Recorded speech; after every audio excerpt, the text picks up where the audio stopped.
How's it going? Oh, me? Oh. I'm just enjoying nice Super Bowl 56 Rams victory. Like I stated they were going to do before the season even started. And it came true. It's late at night. It's about 1:15 right now.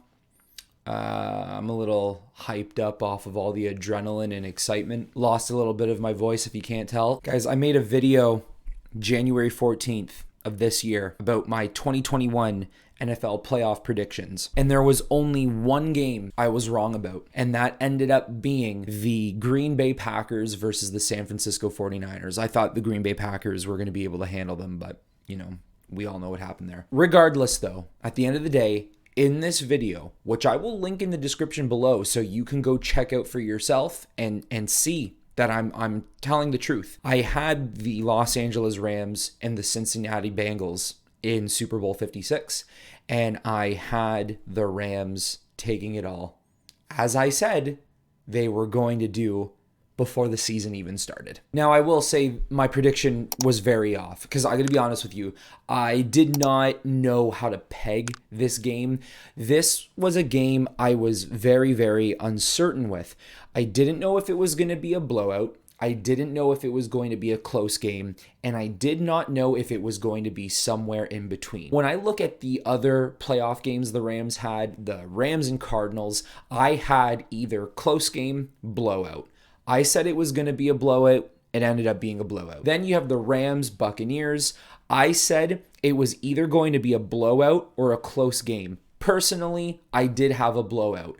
It was until the fourth quarter, and then it ended up becoming a close game. In the 49ers, I said it was either going to be a blowout or a close game. I said close game. It ended up being a close game. This game, I didn't know. I couldn't tell. This game was just so hard to peg because, you could argue the Bengals maybe should not be here, but they clearly deserved to be here. Hell, I had them coming to the Super Bowl anyway, so I thought they deserved to be here no matter what. So my final score prediction for this game, I had 2. If this was a blowout game, I had the Rams beating the Bengals 38-24, and it was actually going to be 38-14 with only 2 or 3 minutes left, and the Bengals drove for a garbage time touchdown.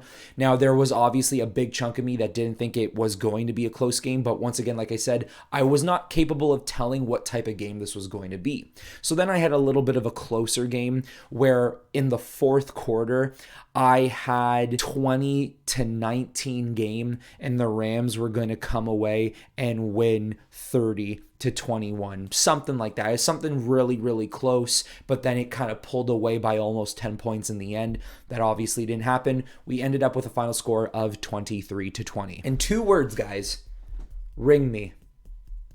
Ring me. This guy deserves it nearly more than anyone on this team. The only one that, in my opinion, you could argue deserves this Super Bowl is Matthew Stafford. Aaron Donald and Matthew Stafford are first on the list for deserving a Super Bowl. I'm going to be honest with you guys. When you look at this Rams team, look at how many people deserve this Super Bowl and deserve a ring in general. Matthew Stafford, Aaron Donald, Von Miller, hell, he deserves a second one. He's a great player. He should have more than one, which he does now.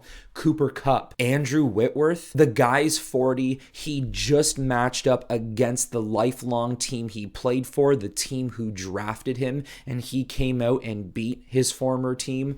Odell Beckham Jr., who has been roasted for being a cancer in all of his teams. This just showed you that is not what he is, and he truly can produce. Very, very unfortunate that he did end up leaving the game with an injury, but it was so nice to see him make a couple of big plays and that huge touchdown, the first game touchdown, beautiful. There are so many other players. Johnny Hecker, lifelong Ram, Rob Havenstein, I'm not sure how you say it. Even Eric Weddle. My guy came out of retirement and said, yeah, you know what, I'll play. I'll do it. I'll bring us to a Super Bowl. I'll help you. I'll wear the green dot.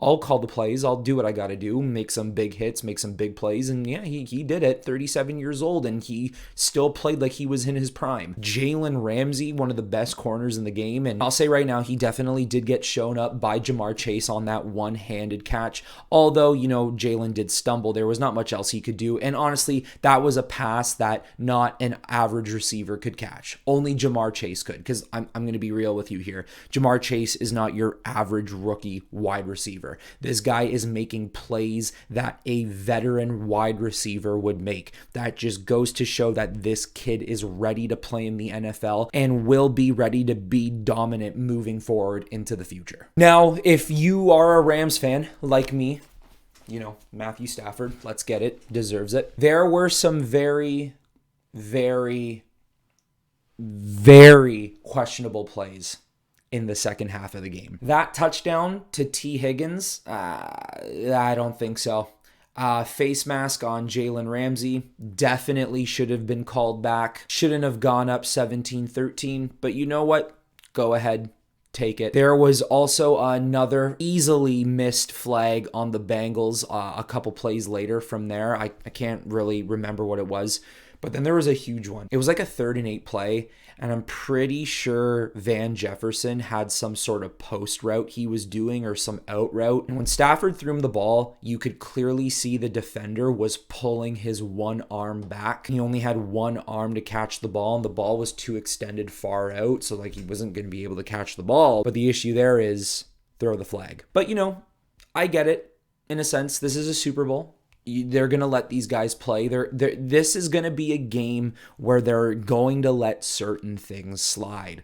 Although there were a lot of calls in this game that should not have slid. The face mask on Jalen Ramsey and the hold on Van Jefferson were clear momentum shifts, but not in a good way. The fact that the Bengals got away with them. And look, I'm going to clear something up really quickly right now. I like the Bengals. I thought this matchup was awesome. I do really appreciate what Zach Taylor and the rest of the squad is doing over there in Cincinnati, but that does not excuse the fact that there are clear missed penalties on those plays. And you know what? You could probably say the same thing. Maybe the Rams had a couple of missed penalties. In NFL history, the NFL refs are not always the best. This year, they've been horrendous. And there have been Super Bowl calls in the past that were not pretty either. But those are two that were absolutely disgusting. That T. Higgins touchdown with Jalen Ramsey was abysmal. Easily should have been called back. But look, it doesn't even matter anymore. We won 23-20. I don't have any statistics in front of me right now, but there's a very interesting one about Matthew Stafford throwing interceptions. And I know everyone wants to talk about that, but you got to remember, Matthew Stafford's a gunslinger.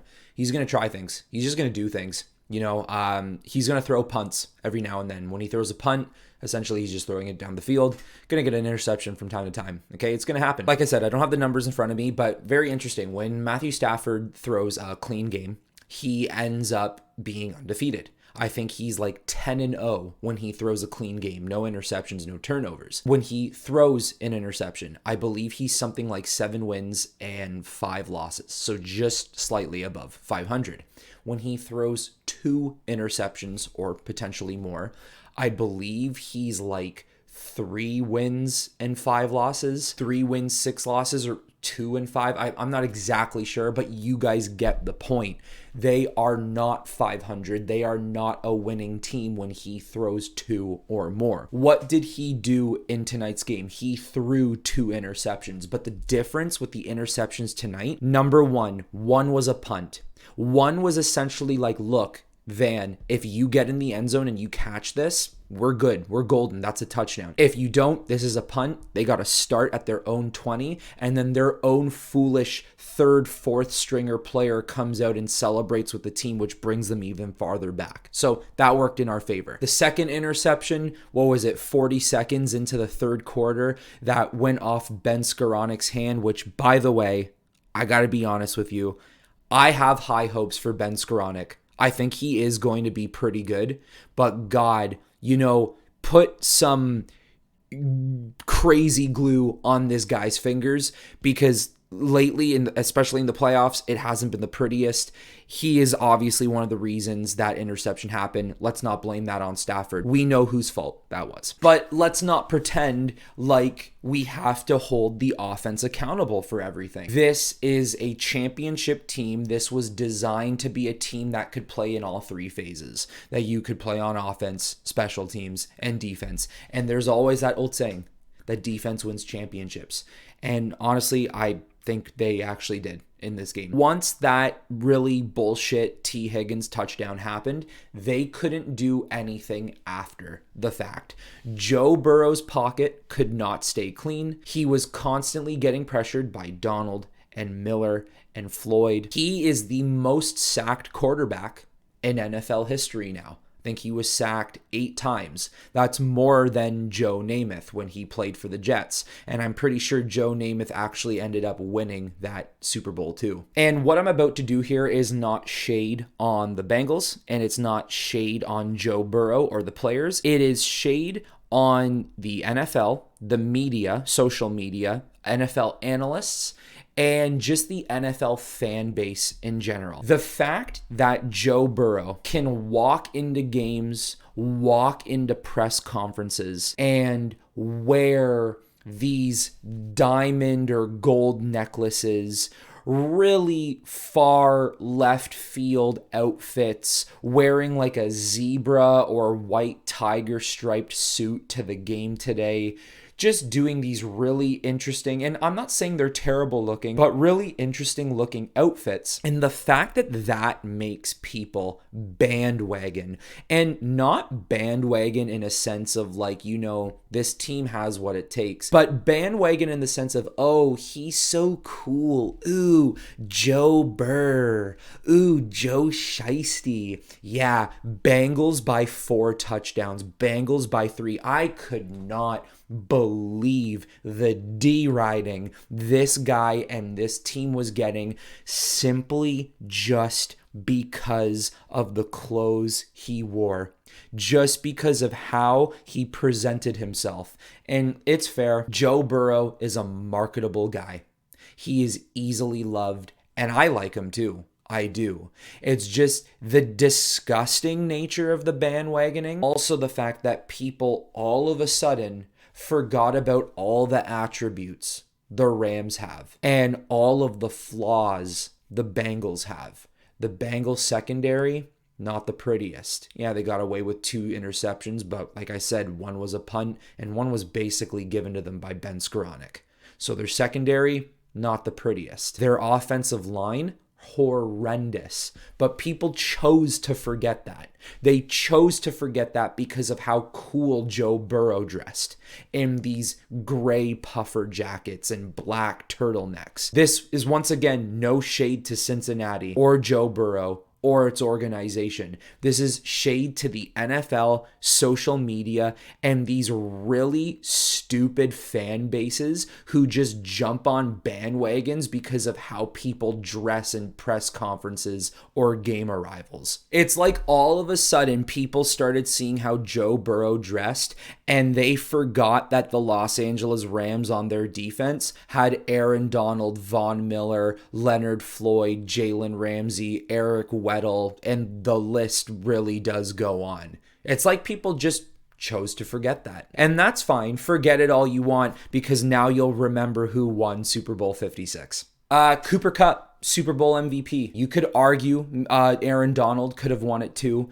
but let's be honest, guys, without Cooper Kupp in this game, especially too without him in that final drive, we do not win this game. Cooper Kupp put everything on his back. The issue with the Rams game plan, this was even stretching back to the first quarter. There was too much running. I wouldn't have been saying that if it worked, because that's something I'll say about Cincinnati. They got good run defense. So the issue is they kept running, but could you not see the issue? Could you not see the fact that you need to stop running? And it's really interesting because there have been games this year where the Rams haven't been running enough, and we've all been complaining like, yo, Sean, call run plays. We need that. This was a game where running wasn't working. At one point, guys, Cam Akers had, what was it, 7 rushes for 10 yards. Not going to do it. It's not going to cut it in the Super Bowl. So at this point, you do have to throw the ball. And I know maybe some of the worry was the fact that, like, okay, look, Odell Beckham's not coming back in the game. Our tight ends are a little thin right now. We cannot keep throwing the ball to Ben Skoranek, and it's going to end up as an interception, and that's just going to give Bengals easy points. But I kept saying, do what you've been doing all year. Get Cooper Kupp wide open. He's going to make plays, and he will win us the game. Get the tight ends involved. And I just said the tight ends were thin, and I stand by that point. But Bryson Hopkins, he is so underrated, mainly though, because he hasn't been used enough. And Bryson Hopkins tonight on his couple of catches showed you what he's capable of doing. Now, why Kendall Blanton wasn't in the game, I'm actually not too sure of. I don't know if he was kind of suffering with a little bit of an injury. Not too sure on that. But we all know about Tyler Higbee. He was too injured to be in this game. Bryson Hopkins needed to get involved, which they did it, especially on this last drive. And then Cooper Kupp, get him open. Even if this guy's not open, you could put Cooper Kupp in between two guys, and Stafford will have the accuracy to throw it to Kupp for at least 6-7 yards, which they did. He did a no-look pass to Cooper Kupp, which ended up giving them like a 20-25 yard run into the red zone. This is why Cooper Kupp and Matthew Stafford are one of the best duos possibly in NFL history. This is what they've been doing all year, and it resulted in a Super Bowl win. So to make it clear, Cooper Kupp winning MVP, very happy with that decision. It does make sense. 92 yards and 2 touchdowns. He has been playing this dominant all goddamn year, and it wasn't gonna stop in this game. Now, what do we do from here? Do we look in the future already? Do we start thinking about where this is going to go from here? I don't think we necessarily need to do that right now. I think we can play it a little chill at the moment. I will say it is always exciting to get into next year, which is, 5-6 months from now, which really sucks. But especially if you're a Rams fan right now, really take this in. This was beautiful. I'm not going to lie to you guys. I cried. I did. I shed some tears. I've never seen the Rams win a Super Bowl. In a sense, maybe I did when they won in 99, but I was 3 years old, so I never really witnessed it. And I mean, I'm not a fan at that time. I'm too young. I didn't become a Rams fan till I was 5 years old, which was coincidentally the year they lost to the Patriots in the Super Bowl. And even then, I was too young to be remembering or watching Super Bowls. I just literally picked the team because I like the blue and gold coloring. So yes, this is the first Super Bowl I've ever seen the Rams win, and I could not be happier. It is really a surreal moment for all of us. This is only going to grow the fan base in Los Angeles, but this is only going to make me more confident in my team. I keep repeating this because I want you all to know that I called it. I called the Rams winning the Super Bowl before the season started. There were moments this season where my confidence was shaken. When they lost 3 games in a row, when they lost that regular season ender against the 49ers, when they let up a 24 point lead against the Tampa Bay Buccaneers, when they were down by 10 against the 49ers in the conference round. But at the end of the day, in my heart, I still knew, even if it hit away just a little bit, I kept it there that the Rams were taking it, and they did it. We can confidently say that Super Bowl 56 is ours. So now all of these really bullshit Matthew Stafford narratives can go bye-bye out the window. They can leave. They can get the hell out of here. Matthew Stafford just went 4-0 in the playoffs. This was a game that analysts and average NFL fans could not see Matthew Stafford winning. This was a big game that a lot of people said, why would you trade for this guy? He's never won anything in his life. And he proved all year, especially in these playoff games, exactly why Sean McVay and the Rams made the move that they made for him. He goes 0-3 in the playoffs, and then he goes 4-0 on the Rams in that 4th game being a Super Bowl championship. That narrative can go now. It's gone. It's done. You cannot use it anymore. Bye-bye. People can still talk all they want how Matthew Stafford is not a good quarterback, and there's all these flaws about him. He's scant Padford, blah, blah, blah. It does not matter, because at that point you're just lying to yourself now. That is what you're doing if you are still using that bullshit argument. All this guy continues to do is to prove those exact people wrong. And at the end of the day, if you're still using that argument, look what he's got on his finger now. Rams fans, Stafford fans, Detroit fans, all of you, I'm sure you're going to love this video, and I'm sure you're really loving the moment we're in right now. Anyone else who's outside of that field, maybe Bengals fans, 49ers fans, fans who don't like Stafford, I'm sure you're really going to hate this video and just really not like me, but I said what I said and I stick by it. Matthew Stafford just proved why he's one of the best quarterbacks in the league, and this team proved why they just won the Super Bowl, because they're the best team in the league. Overall, entertaining game. A lot of fun. As for the Rams, I can't wait for their future. Odell will more than likely resign. Von Miller will more than likely resign. This team might look relatively similar to how it looked this year, and there's a good chance they could repeat. I mean, the Rams are not here to win one Super Bowl and say, okay, bye, see ya in the next 15, 20 years. No, sorry, guys. The Rams are here to be competitors for a long time. And Sean McVay, 36 years old, first head coach to ever win a Super Bowl at this age. Sean McVay is constantly doing things that other coaches have not been able to do in history. And he is only continuing to prove his case as one of the best coaches in the league and one of the best coaches moving forward. He could potentially rival a lot of these top dog coaches as long as they keep winning, making Super Bowls, winning Super Bowls, and just crazy statistics like being, what is it now, 49-1 or 50-1 when he leads at halftime. So this team, really excited. They're just going to keep up the momentum, and I can't wait to see if they could possibly repeat and win another Super Bowl. But I don't want to get too far ahead into the future. Like I said, fantastic game, great outing for the Los Angeles Rams, and great effort for the Cincinnati Bengals. The halftime show was awesome, one of the best I ever seen. My boy Kendrick Lamar putting on a great show. Dr. Dre, Snoop Dogg, Mary J. Blige, Eminem, fantastic.